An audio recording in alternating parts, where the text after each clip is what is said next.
Hello and welcome to another video. This is just a quick update on how I'm mapping creameries, just to be completely transparent about the whole process.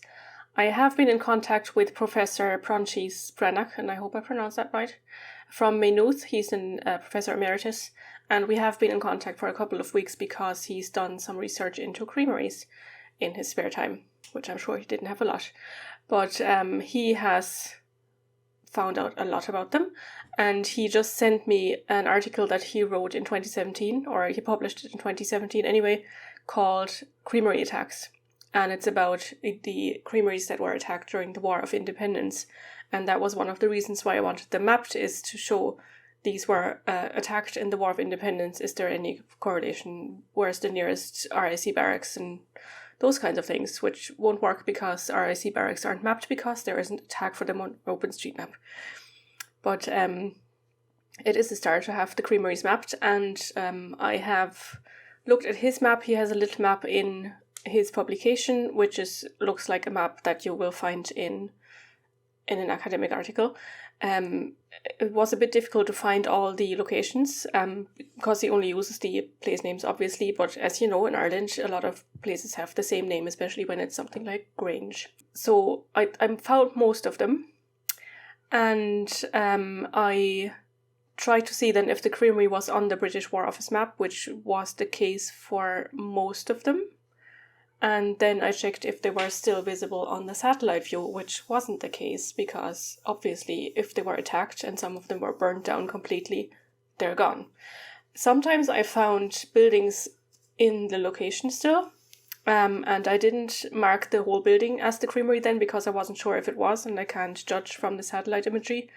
And also the British War Office map is so blurry that it's very hard to make out if it is still the same shape. So I left a note on the building with a fixed me to say, please check if this is actually still the creamery building. If it is, please transfer all the tags to the building rather than having them on the note. And hopefully, if people do that, I doubt it, but if somebody does that and the building is gone, it would be ideal if they could transfer the data then to Open Historical Map, which I had to do with some of the ones that are completely gone. Where it's very obvious that there is no building there anymore, or it's a completely different building. There's like a housing estate or a terrace or something now. So that's what I've done. And I have to admit that I got the number wrong the last time I ran the overpass turbo query. I looked at the number for the ways, but it's actually, I would have had to look at the POIs. So I've realized that now, and I've added a few more. So there are now 79, which is quite a few more than I had before, because I didn't have 76 before, but around 60 or so. So I run it now again, and I'm using my little icon that I made for the creameries to be rendered on OpenStreetMap, which I don't think they are, but at least I can use the icon. So these are the ones, the regular ones, let's put it that way, and I'll zoom out just so you can see all of them. And then I created a new little icon, which I just uploaded to my homepage with the crossed guns, so to indicate that there were attacks happening during the War of Independence. And I'll just click on one in, should be Kerry?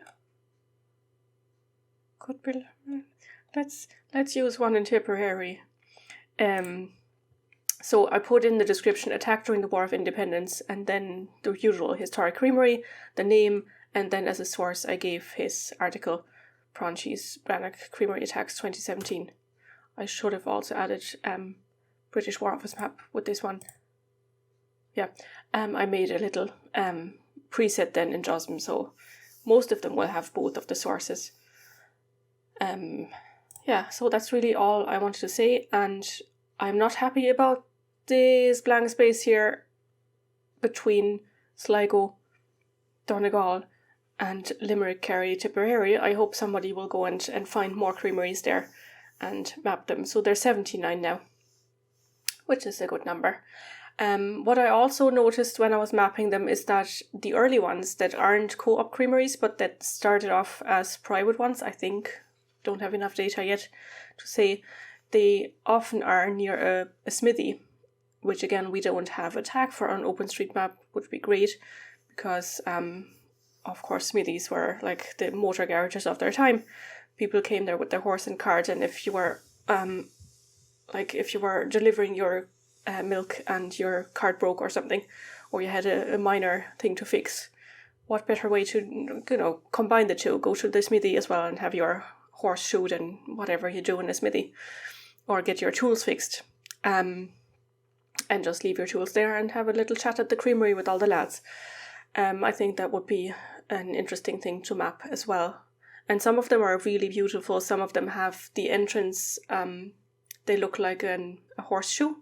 I'll see if I can find an example for it. I've seen it in a book recently, but I'll try to find an image that I can show you. And I think that's just such a beautiful thing to do, when people still made an effort with architecture, and you could see with the building what it was, kind of. Anyway, that's that update. Thank you for watching, and I'll see you soon.